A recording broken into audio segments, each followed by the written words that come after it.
When you haven't won a Stanley Cup for 40 years, I don't care how much talent you may or may not have, you're an underdog.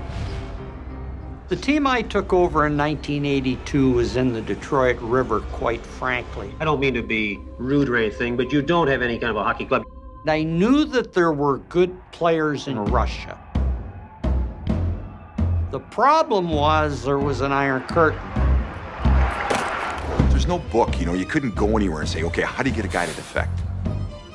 I knew one guy that spoke Russian. I get to Helsinki, I notice a guy, I'm convinced he was their KGB guy. Literally, we're making it up as we went along. I said, Sergey, this money's yours if you leave now. It was interesting for me. It was like a little bit exciting. My home phone rings, and it's some guy from the State Department. Do you know the whereabouts of Sergei Fedorov? To which I basically said, yes.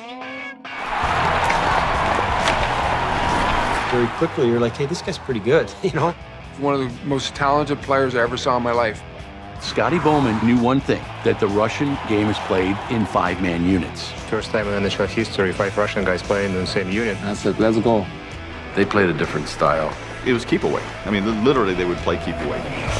No way! What is this, hockey night in Canada or hockey night in Russia? Hasta la vista, baby.